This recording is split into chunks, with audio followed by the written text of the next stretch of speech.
Hello viewers, YouTubers, moviegoers, gamers, and comic book readers.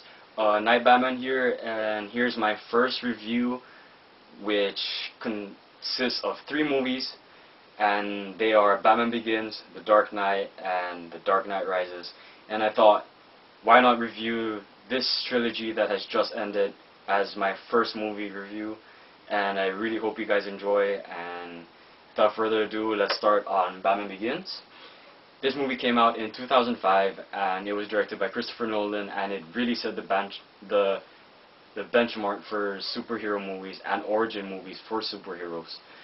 It really kept you engaged because of how it focused more on Bruce Wayne and his journey to Batman, and a lot of screen time is focused on him. Unlike other movies where you see the villain taking up maybe half the screen time as the hero, but here it's Batman / Bruce Wayne as much as possible.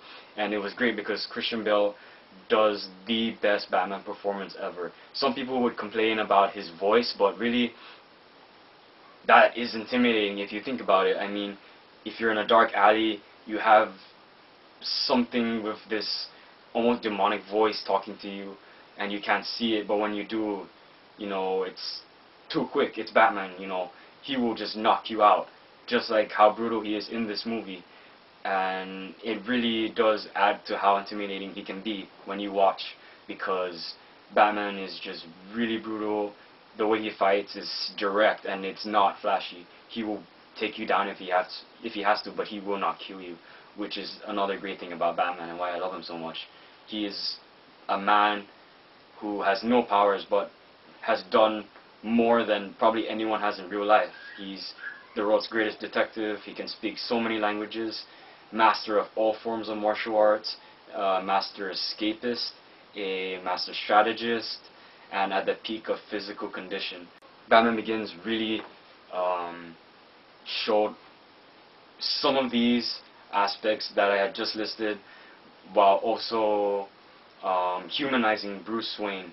Like, you really see that he has gone from a boy who has lost everything, which is his family, to wanting revenge when he gets older, to realizing he doesn't understand criminals and he wants to learn more about it. And when he eventually decides to run off, he learns different martial arts, he lives as a criminal, and eventually imprisoned and rescued by Henry Ducard, who is played by Liam Neeson, and he offers Bruce a chance to, you know, fight injustice and turn fear against criminals, which is just great for Bruce because he is just filled with anger and wants to take it to the criminals as heavy as he can. And so we get some really good origin stuff out of this movie. It followed a lot from Frank Miller's Batman Year One book. This movie has some really great music by Hans Zimmer and James Newton Howard. What's great about their music together is that you can feel that James Newton Howard's emotional pieces, because if you are familiar with his work, he delivers some really good emotional music, and it adds to Bruce's character development and eventual transformation into Batman, and makes it really human and more realistic. And you have Hans Zimmer, who has those adventurous tones. He also has some of those creepy music, like from The Ring, if you guys remember any music from that. And just getting those two together, it really had for a beautiful score. It kept you on the edge of your seat, basically. The movie itself is a triumph, because really people had a negative view on Batman after Batman and Robin and Batman Forever. People couldn't take Batman seriously, but then when this movie came out, it just solidified how important Batman still is and how great a character he is. And what's great about this movie were the actors. Christian Bale playing Bruce Wayne is the best Bruce Wayne Batman that we can ever get, probably will ever get. We have Michael Caine as Alfred Pennyworth, who is very, very supportive. His sarcasm, it's just funny to see him play that off of Bruce Wayne, or Christian Bale's character. There's Gary Oldman as Detective Gordon, who he really felt almost like an uncle figure, kind of like how Alfred felt like a father figure.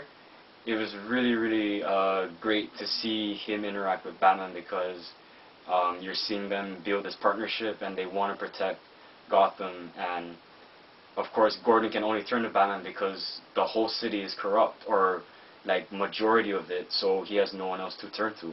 So it was really cool to see that, especially since it drew a lot from Batman Year One.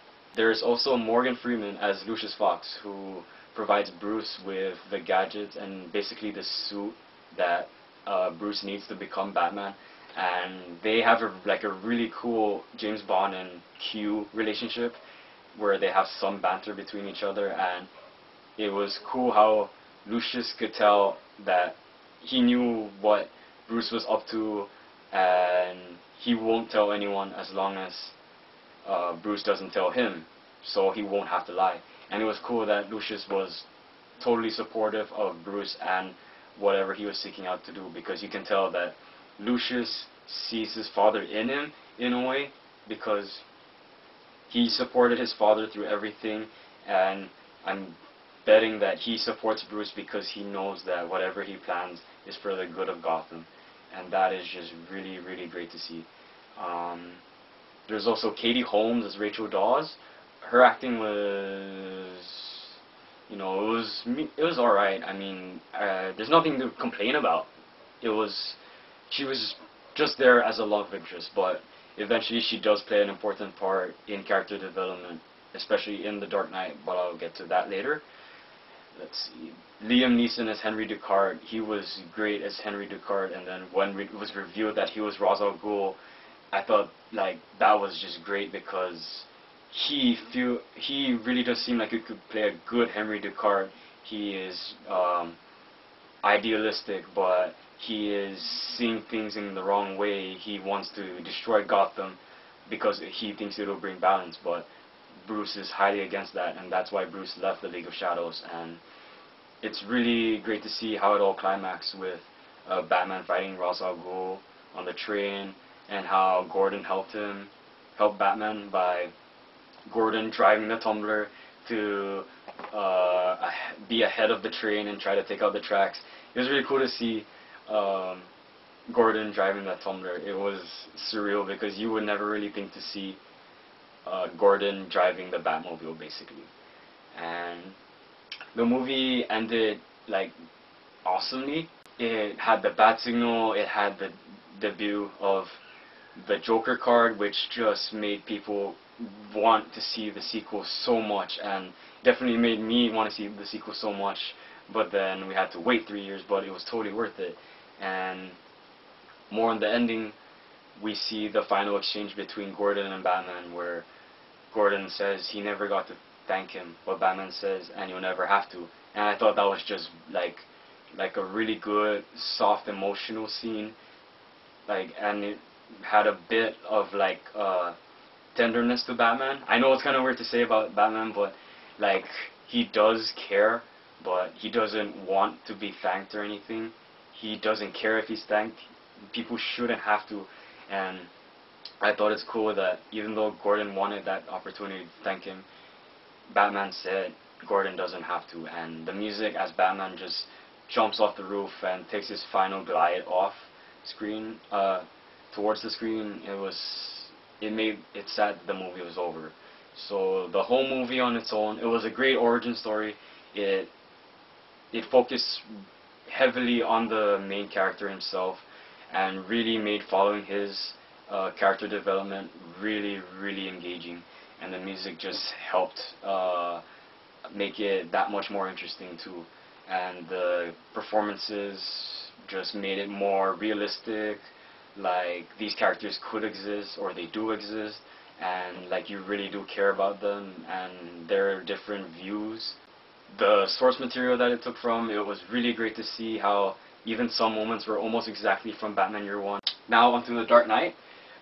This movie was just so fast-paced. It surpassed Batman Begins because of how it felt less like a comic book movie, but more of a crime drama. It also felt to me more like a graphic novel movie where it focuses more on one main plot. But comic books, they have different story arcs, but eventually, it's following a timeline. But with The Dark Knight, yeah, it felt like a graphic novel movie, especially because it takes from Batman The Long Halloween, where Batman, Gordon, and Harvey Dent being played by Aaron Eckhart. These three are trying to protect Gotham.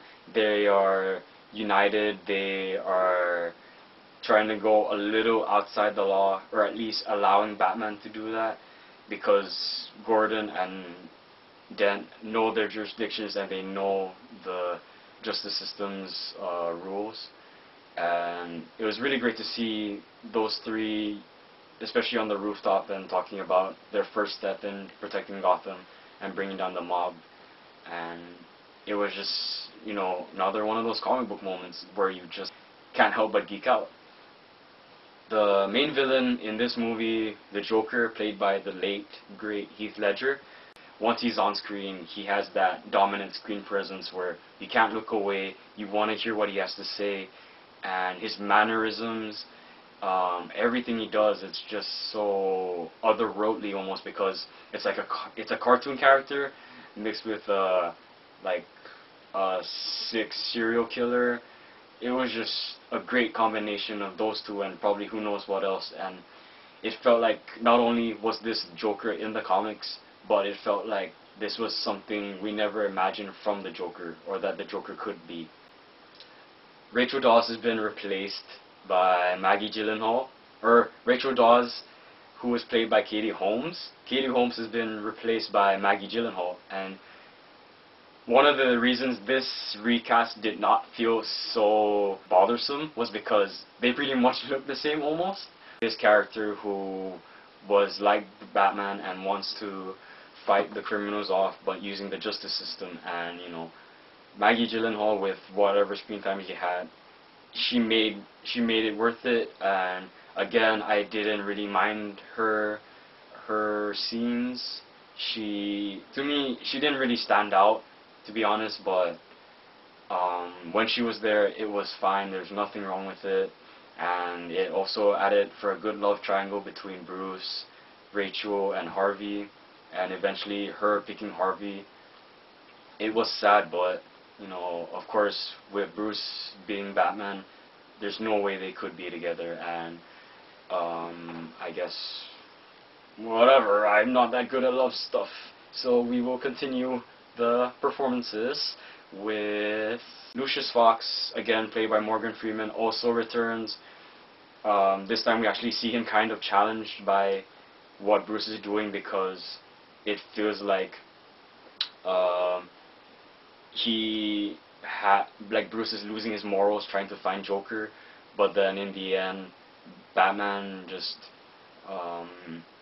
he proves that he knows that what he's doing is wrong by having Lucius's name be the self-destruct for the device they were using to find the Joker. And Morgan Freeman delivered a good performance when he saw that the device was self-destructing and he won't have to worry about it anymore, and he knows that he can fully trust Batman now. That was a good scene at the end, and every other scene with Morgan Freeman, it was great. He had that good sarcasm and lighthearted tone. Again, Michael Caine as Alfred Pennyworth, supportive, great sarcasm. He's inspiring Bruce to be what he has to as Batman, and it was just good to see Alfred's character being supportive of Bruce, even though Bruce has been doing this already for 6 months, but he is still willing to offer any advice Bruce should hear that would eventually make him into the Batman that he has to be. The music, again, by James Newton Howard and Hans Zimmer, so great. Joker's theme, you always know that he's about to come on scene, or he's somewhere in the scene, because of that stringing noise. Like, that was really well thought out, and I know Hans Zimmer came up with that.